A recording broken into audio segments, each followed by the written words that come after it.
क्या कर रहा है? ये घर वाले इंतजार कर रहे होंगे तो। अरे मैंने घर पे बता दिया। मीत, हैप्पी लोहड़ी। तन्ने तो हम लोग खड़े क्यों हैं? चलो कुछ कर लेते हैं। तू जा। अरे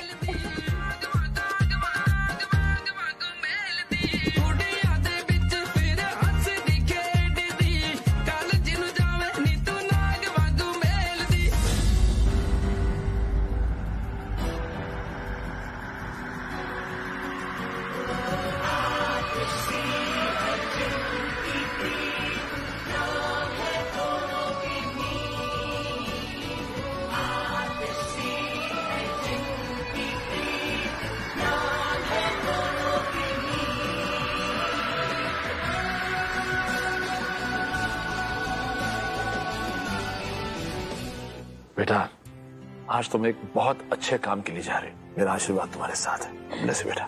थैंक्स डैड। आज तुम्हारे ऑफिस का पहला दिन है एंड आई एम श्योर तुम बहुत तरक्की करोगी। Thanks mom. मासूम दी, ऑल द बेस्ट। छा जाओ। Thank you. मुझे आप लोगों के सपोर्ट की बहुत जरूरत है। ऑफ कोर्स बेटा। मासूम दीदी, पूरे परिवार की ना बेस्ट विशेस आपके साथ है। Good luck. थैंक्स मासूम, all the best. Thank you. अरे दामाद जी, आपके हाथों में क्या है? अरे ये तो अंग्रेजों वाला दही है ना, योगर्ट और डार्क चॉकलेट। अरे वो क्या है ना कि बीवी डाइट पे है, अब सुबह सुबह दही तो चीनी खाएगी नहीं। अब क्या होता है ना कि शुभ काम के अंदर मीठा तो बनता है, चाहे वो डार्क ही क्यों ना हो।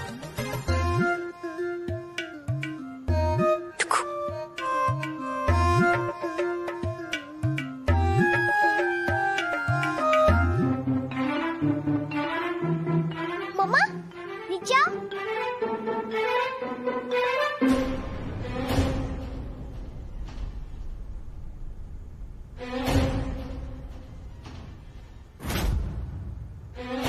ये क्या किया तुमने डुगू? मैं ऑफिस जा रही हूँ। आज मेरा फर्स्ट डे, मेरा बिजनेस सूट खराब कर दिया। कौन तुम्हें ये उल्टी शरारतें सिखाता है? मासूम दीदी, वो उसने कोई शरारत न की।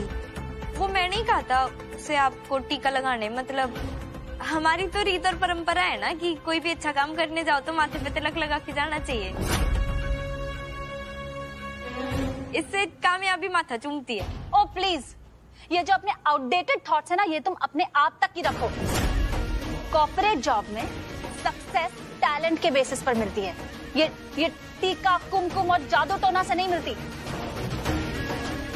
तुम तो वैसे भी कुएं का मेढक हो। तुम्हें क्या पता, आज तक डिलीवरी के जॉब के अलावा तुमने कुछ किया होता तब पता चलता ना। मासूम दी प्लीज। अब मासूम, अंकल जी जाने दीजिए, कोई बात ना। मासूम दी का पहला दिन है ना, काम का मन खराब ना करते, कोई बात ना। मैं भी अपना शेड्यूल चेक कर लूं, आज कौन सी डिलीवरियां करनी है। मैंने लाइनअप ही ना भेजा आज का। मैं फोन करके पूछ लेती हूँ। हेलो सर जी, अरे आज का लाइनअप ही ना भेजा आपने, छुट्टी दे रहे हो क्या? बर्थडे है आपका?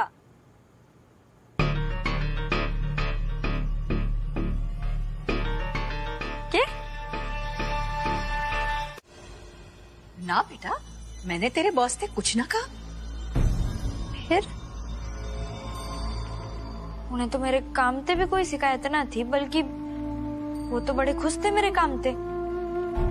फिर क्या वजह हो सकती है कि उन्होंने मेरे काम पे आने से मना कर दिया? मैं फोन लगा के पूछ लेती हूँ। हेलो जी, सर जी, वो आपने मन्ने जॉब से क्यों निकाला, उसकी वजह तो बता दो। क्या? मेरी बहन मानुसी। इब क्या किया उसने? वो कह रहे हैं कि मन्नू दीदी ने फोन करके मैंने जॉब पे निकलवाया है और कह रही थी कि मेरी जगह वो डिलीवरी की जॉब पे जाएगी। मन्नू दीदी कितने? अपने कमरे में। मम्मी!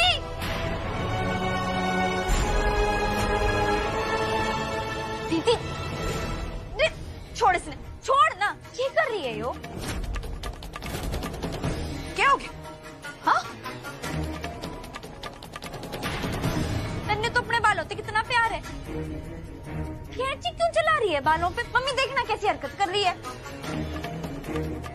अपने इन बालों से, अपनी इस शक्ल से, इस खूबसूरती से बहुत प्यार करती थी मैं।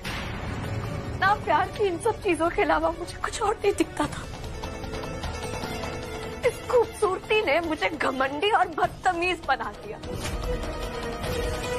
इतने करके मेरा सब कुछ छीन लिया। सुनैना घर पे नहीं है और बार बार मेरे बेटे को पागल बोलना बंद करो। और आपको जो भी बात करनी है ना, शांति से बात कीजिए। मैं आप एक भी मिनट शांत ही रहूंगा। अब माफ कीजिएगा अंकल, पहले तो आपने आपके छोटे बेटे की जबरदस्ती शादी करवाई, फिर बाद में दुनिया के सामने महान बनने के लिए मेरी शादी सुनैना से करवाई। लेकिन आज आपकी ये चालाकियां, आपका ये स्वार्थ सब सामने आ ही गया। रवि भैया बस, जिन पर आप इल्जाम लगा रहे हैं ना, दुनिया में उनसे अच्छा आदमी शायद ही कोई होगा। और सच तो यो है कि सुनैना भाभी आपके साथ रहना ही ना चाहती। और जो आपने अपने पति होने की धौंस झाड़ के सुनैना भाभी को यहाँ से जबरदस्ती ले जाने की कोशिश की, तो मैं 1 मिनट ना लगाऊंगी पुलिस को कॉल करने में। पुलिस वाले की बेटी हूँ, कानून जानती हूँ। जो आपने अपनी हदें पार की ना, तो फिर मन ने भी अपनी हदें पार करनी पड़ेंगी। फिलहाल तो मैं यहां से जा रहा हूं,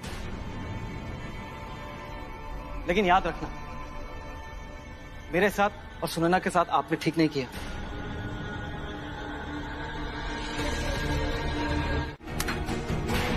क्यों क्या कर रही है छोरी?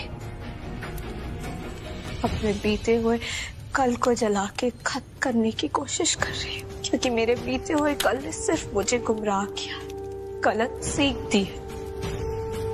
अब मैं सब कुछ भुला के नए सिरे से अपनी जिंदगी की शुरुआत करना चाहती हूँ।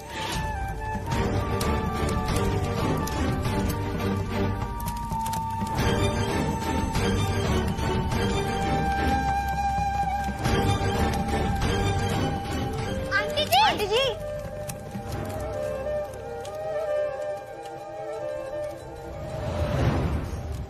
यो सब क्या है? योरा घर का सामान मानसी दीदी ने मंगाया था।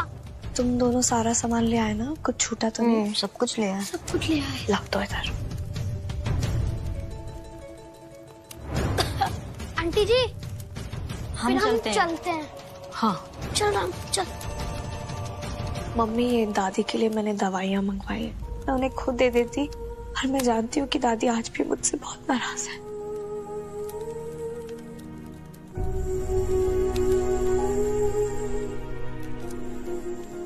ओके हो गया। आज मनुष्य में मैंने पहली बार मीत की झलक नजर आई। अगर ये पहली वाली मनुष्य होती तो ये कभी मीत के सासरे को छोड़कर इतने न रहने आती। कहीं ऐसा तो ना है मनुष्य बदल गई है, सुधर गई है वो? मैंने तो ऐसा लग रहा है ये अपनी जिंदगी ने पटरी पर लाना चाहती है। ये भी इसकी नजर मीत की रास्ते पर ना है।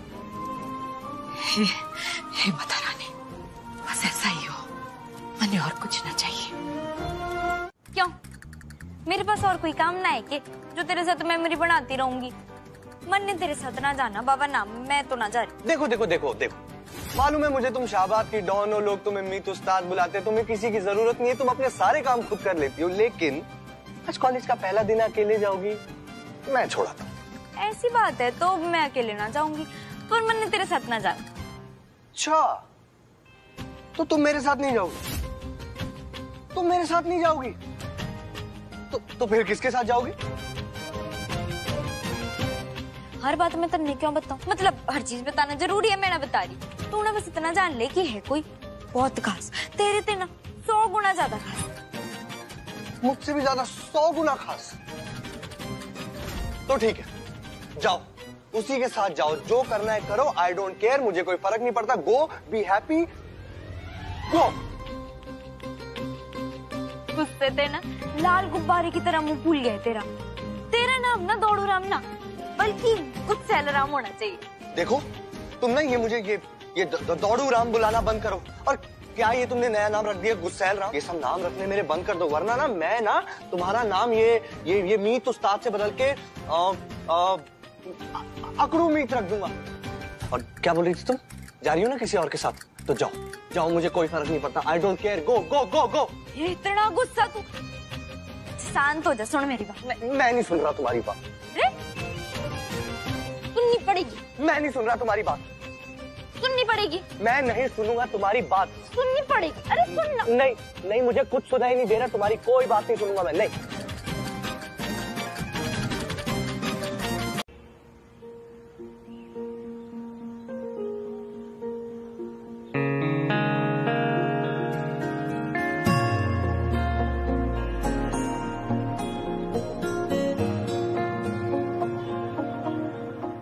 आज तेरे कारण कॉलेज के अंदर खड़ी हूँ मैं। थैंक यू बोलना तो बनता है।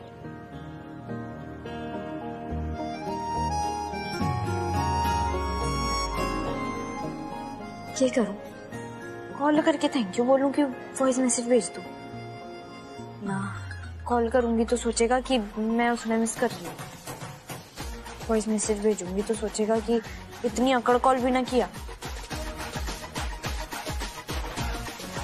मैसेज ही कर देती हूँ।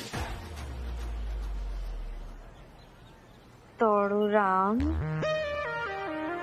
ना, आज तोड़ू राम ना, मी आज तेरी वजह से कॉलेज के अंदर खड़ी हूँ। क्यों सपना, तो मैंने अपनी लिस्ट पे भी बाहर निकाल दिया था, तूने पूरा कर दिखाया।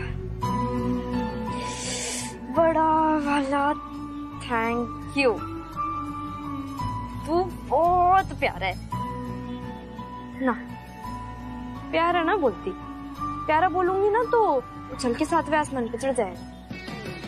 थैंक यू तक ही ठीक है।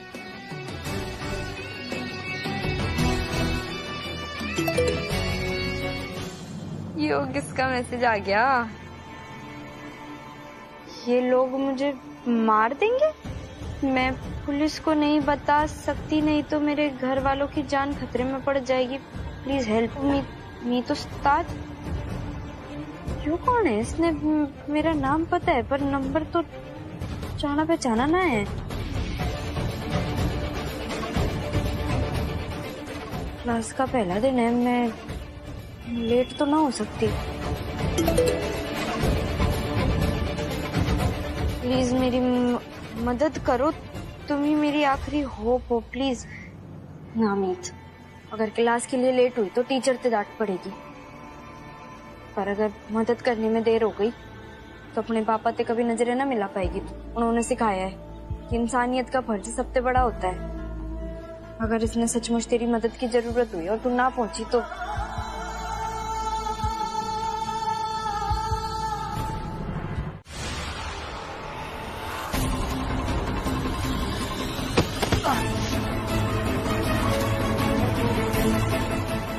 उठाइए।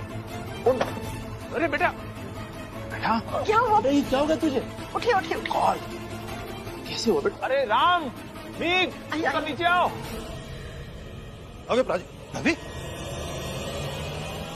देख नामीत, अभी वो पानी लेकर आ, जल्दी जा। हाँ मिल, पानी लीजिए पहले। इतनी चोट?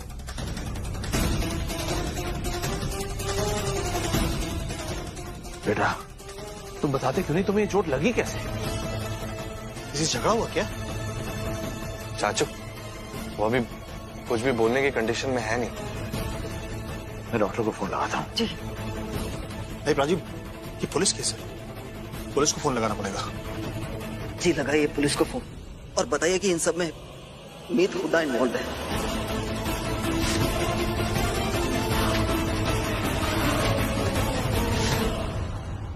अभी ये क्या कह रहे हो तुम? वही जो सच है मीत भाई। आज सुबह जब मैं ऑफिस के लिए निकल रहा था तब आपकी बहू मीत मुझसे मिलने आई थी और वो मुझे धमकियां देने लगी कि तुम सुनैना की जिंदगी से हमेशा हमेशा के लिए दूर चले जाओ। और जब मैंने उसे समझाने की कोशिश की कि ये मेरा और सुनैना का पर्सनल मैटर, वो इंटरफेयर ना करे, इतना सुनते ही उसने मुझ पर हाथ छोड़ दिया और तब तक मारती रही जब तक कि मैं गिर नहीं गया। रवि रवि एक सेकंड आर यू श्योर ये मीत ने किया? कोई कंफ्यूजन नहीं है? I don't believe it. जीजू एकदम सही कह रहे हैं, कोई चांस ही नहीं है। मेरी बहन बहुत ही समझदार और सुलझी हुई लड़की है। हाँ माना पहले कभी कभी उसमें मीत उस्ताद का भूत जाग उठता था, पर अब वो इस घर की बहू है आंटी जी, वो ऐसा बिल्कुल नहीं कर सकती। तो तुम प्लीज उसमें गलत एलिगेशंस लगाना बंद करो। Ravi I know her very well, वो मेरी पत्नी है, मैं उसे अच्छी तरह से जानता हूँ। वो ऐसा कर ही नहीं सकती। वो लोगों की मदद करने के लिए स्टैंड जरूर लेती है, लेकिन किसी को हर्ट करना नहीं। भाई अपने अपने पॉइंट ऑफ व्यू की बात है। हो सकता है मीत भाभी की नजरों में रवि गलत हो। उस दिन मीत ने रवि को धमकाया था ना, जो आपने अपनी हदें पार की ना, तो फिर मन ने भी अपनी हदें पार करनी पड़ेगी। मासूम दी, उसने जो कुछ भी कहा था ना, वो गुस्से में कहा था। इसका ये मतलब नहीं है कि वो ये सब सच में कर देगी। आपको मालूम है मीत कॉलेज में, और सुबह ही डैड उसको कॉलेज छोड़कर। लेकिन मीत बेटा, तूने मुझे अभी थोड़ी देर पहले बताया ना कि अनुभा जी का फोन आया था तेरे पास और वो मीत बहू के बारे में पूछ रही थी। हाँ फोन आया था, लेकिन सिर्फ वो मीत का हालचाल पूछ रही थी। वो जानने की कोशिश कर रही थी कि मीत कहाँ है, बस। लेकिन मीत नहीं है। रवि, तुम्हारे साथ जो कुछ भी हुआ मुझे उस बात का अफसोस है, लेकिन तुम मेरी पत्नी पर ऐसे इल्जाम नहीं लगा सकते।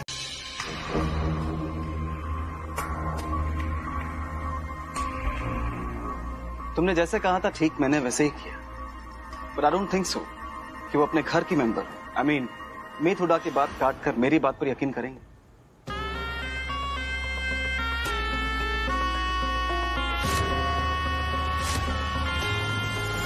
मीत, अगर बात सिर्फ रवि की होती ना तो शायद मैं एक बार ये बात अनसुनी कर देता, लेकिन ये बात अनुभा आंटी की भी है। उन्होंने भी तुम्हें डंडा लेकर भागते हुए देखा है। मैंने कब कहा कि मैं डंडा लेकर ना दौड़ी थी? मैं डंडा लेकर गई थी क्योंकि मैंने वो मैसेज आया था किसी की तो हेल्प करने का, इसलिए गई थी मैं। मैंने ऐसा क्यों लग रहा है कि कोई जानबूझकर मैंने फंसा के बदनाम करने की कोशिश कर रहा है।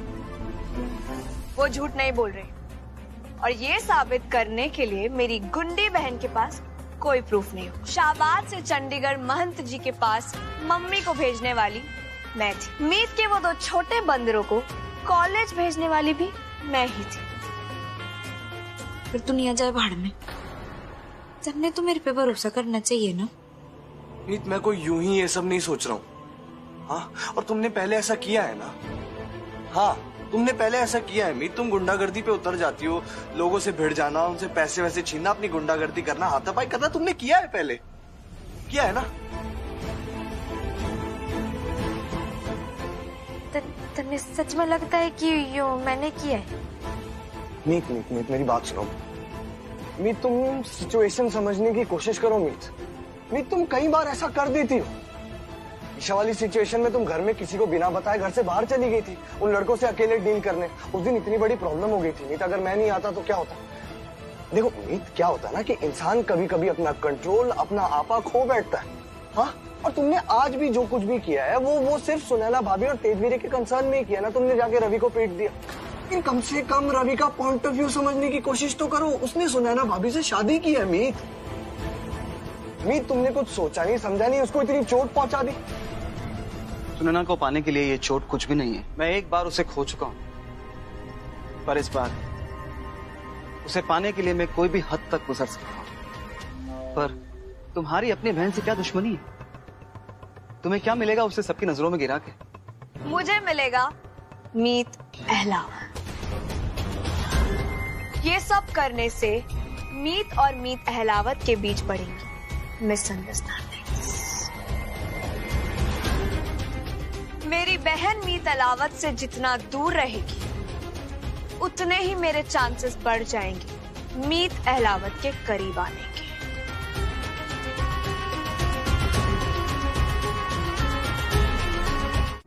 यहाँ पे जो भी समस्या चल रही है ना, मन्नो समस्या का हल निकालने आया।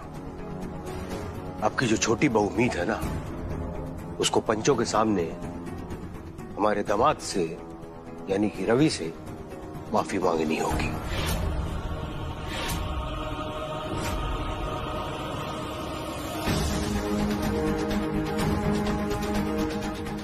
मेरी बहू किसी से माफी नहीं मांगेगी।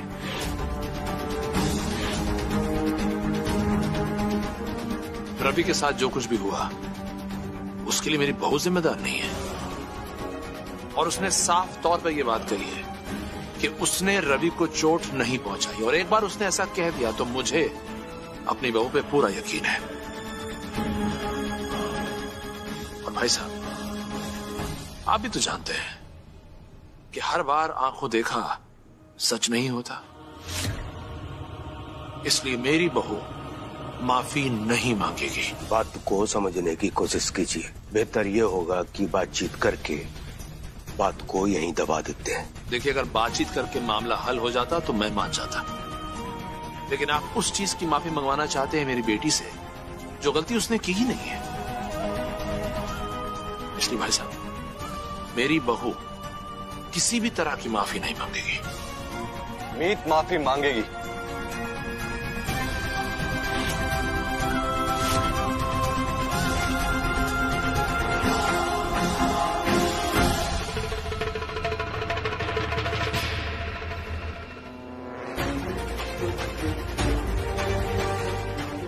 जयदीप अंकल, आप निश्चिंत रहिए। मैं आपको जुबान देता हूं, मीत सारे पंचों के आगे रवि से माफी मांगेगी।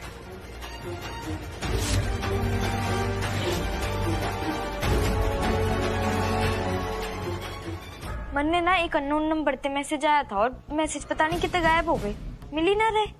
नंबर तन्ने याद है? हाँ याद है मन्ने, रुक मैं ना नंबर भेजती हूँ, तू ट्रेस करके बता किसका है।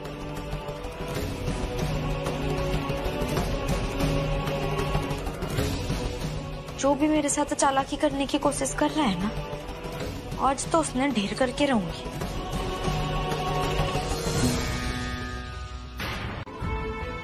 मैं पंचों के सामने माफी मांगूंगी।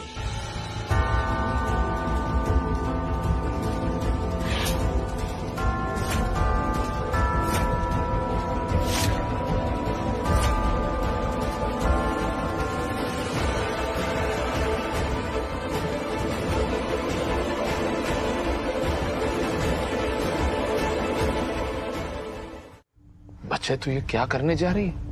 कोई बात नहीं पापा जी, माफी मांगने तो कोई छोटा थोड़ी ना हो जाता है।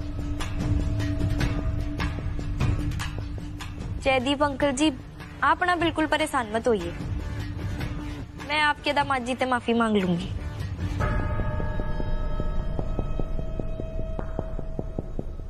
समझदार छोरी से चलता हूं। राम राम।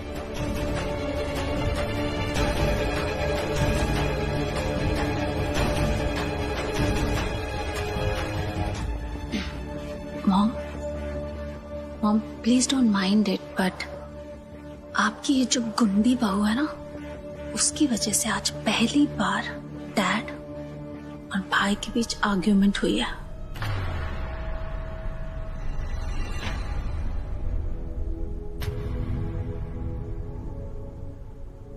मैं माफी इसलिए ना मांगूंगी क्योंकि मैंने कोई गलती की है,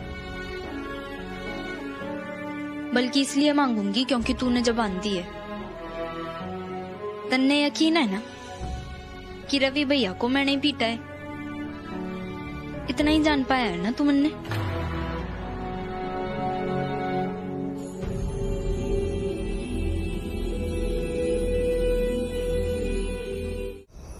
मुझे ऐसा लगता था कि मेरा बेटा धीरे धीरे तुम्हारी खूबियों को पहचानने लगेगा।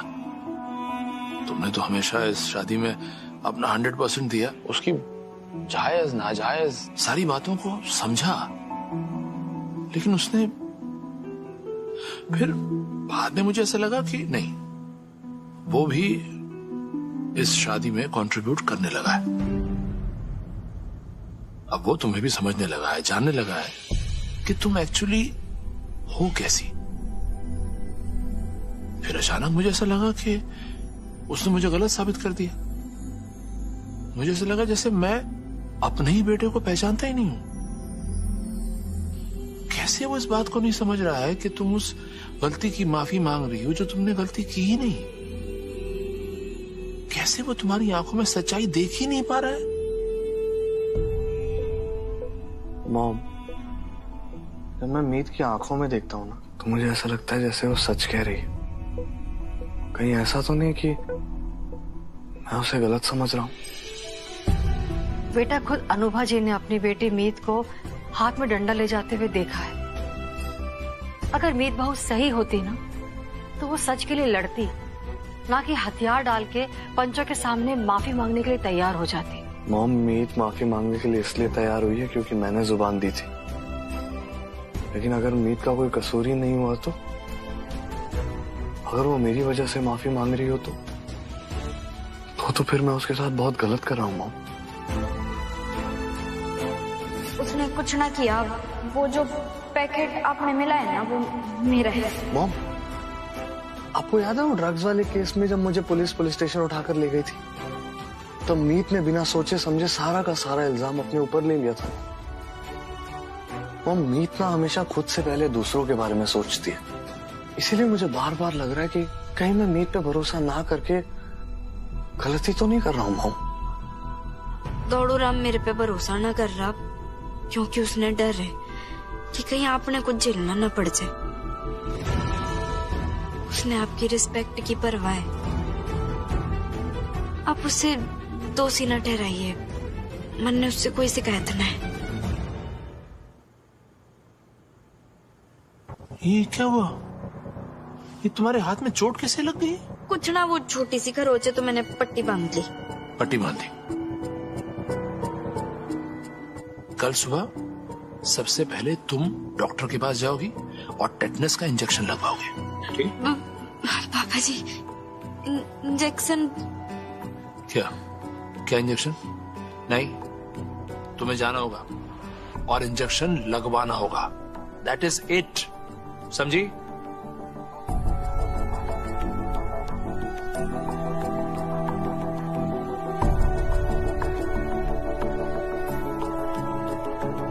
बहू ने जुबान दी थी कि वो यहाँ पर आके आप सबसे माफी मांगेगी, लेकिन उसने हम सबको धोखा दिया।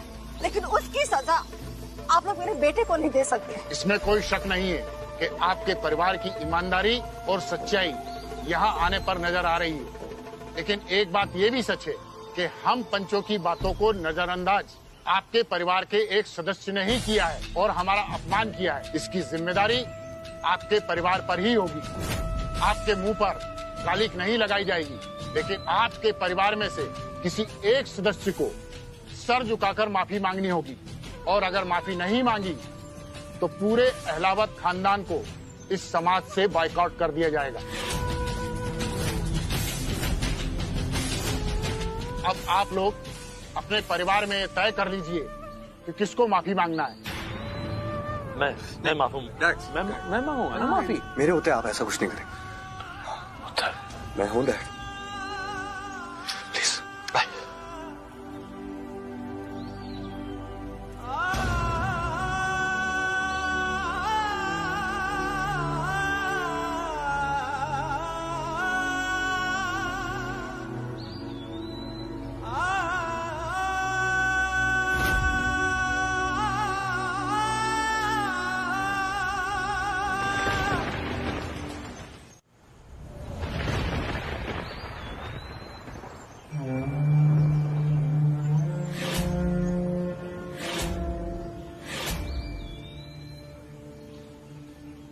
जो हुआ सो नहीं होना चाहिए था।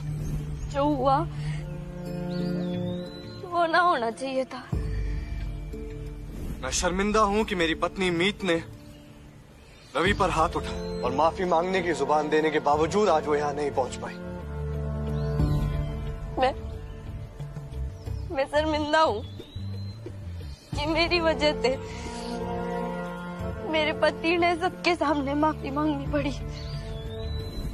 इसीलिए मैं मीत अलावत, मैं मीत हुड्डा, मीत का पति, अपने पूरे परिवार की तरफ से, अपने पति से, पूरे परिवार से, मीत की तरफ से, आप सभी पंचों के सामने, यहाँ खड़े सभी लोगों के सामने हाथ जोड़कर, सर झुकाकर, हाथ जोड़कर, सर झुकाकर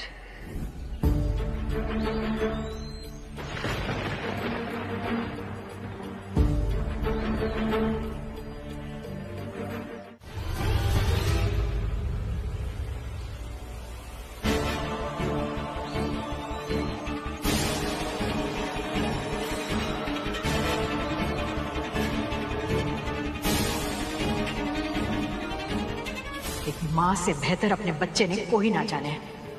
तुझे मन्नू बदली दिख रही होगी, मन्ने ना यहाँ तू डिलीवरी के काम से निकली और वहां वो तेरी खुशियों को छीन लेगी। किसी ने ना बिल्कुल सही कहा है, बच्चे ना अपनी माँ से छुपी ना सकते। मम्मी ने बिल्कुल सही पहचाना था तन्ने। कोई ना बदली तू, कोई गलती का एहसास, कोई पछतावा ना है तन्ने। तू कब से कर रही है ये नाटक है? कब से पीछे पड़ी है तू दौड़ू राम के? चल अब तू सब समझ ही गई है तो ये भी सुन, तू ना बेवकूफ की बेवकूफ रहेगी। जिसे तू आज तक संजोग समझती आई है ना, वो कोई संजोग नहीं था। बीकानेर के उस होटल में मेरी नौकरी, मेरा वहां अचानक आके तुम दोनों के सामने टकराना, सब कुछ प्लान था। क्योंकि मुझे मेरा मीत अहलावत वापस चाहिए। मीत अहलावत इंसान है, कोई बचपन का खिलौना ना है जो तेरा मन चाहा तो तुमने फेंक दिया और जब मन चाहा मेरे से छीन लिया। तू खुद भागी थी ना शादी छोड़ के। मेरी लाइफ की सबसे बड़ी गलती थी। प्यार तो वो मुझसे करता था ना, और मैंने उसे तेरी झोली में डाल दिया। पर अब मुझे मेरी चीज वापस चाहिए। मीत अलावत तेरे से प्यार करता था, पर तूने तो कदे प्यार ना किया ना उससे। प्यार जैसी कमजोर चीज का सहारा ना तुम जैसे इमोशनल लोग लेते हो। मैं अपना हक वापस लेने में बिलीव रखती हूँ। बचपन से लेकर आज तक जो लाइफ जीने के मैंने सपने देखे थे, उन सपनों को पूरा करने के लिए मुझे मीत अहलावत का साथ चाहिए था। मेरा हक था उस पे। अब पूरे हक से मैं अपना मीत अहलावत तुझसे वापस मांगने आई हूँ। कौन सा हक? ना तू कौन से हक की बात कर रही है? अगर मीत अहलावत पे किसी का हक है तो सिर्फ मेरा। पति है वो मेरा साथ फेरे लिए अपने साथ में। और तेरी सोच इतनी घटिया है कि हक के नाम पर तूने मीत की पूरे परिवार की इतनी बेइज्जती करा दी। मैंने कहा था तुझे सॉरी बोल। तू वहां लेट पहुंची, तेरी वजह से तेरे पति और तेरे परिवार की इज्जत की धज्जियां उड़ गई। और आज जो कुछ भी हुआ है ना मीतुदा, उसकी जिम्मेदार सिर्फ तू है। एंड बाय द वे, तन्ने पता है सच के आगे ना सारे झूठ, सारी चालाकियां धरी की धरी रह जाती हैं। और यो बात तन्ने आज तक समझ न आई, पर आज समझ आ गई जब मैं तेरी सच्चाई जाके पूरे घर वालों के सामने बताऊंगी। जब मैं दौड़ू राम के सामने यो मतलबी मानुसी का असली चेहरा दिखाऊंगी ना, जब उसके गुस्से की आग में तेरा जो गुरूर है वो जल के राख हो जाएगा। इस बार जब मेरा पति तन्ने सबक सिखाएगा तो मैं बिल्कुल बीच में ना आऊंगी, मैं उसने बिल्कुल ना रोकूंगी। मैं अपनी गलती दोबारा ना दोहराऊंगी, क्योंकि तू है नफरत के लायक। तो मेरे पति का गुस्सा झेलने के लिए तैयार हो जा।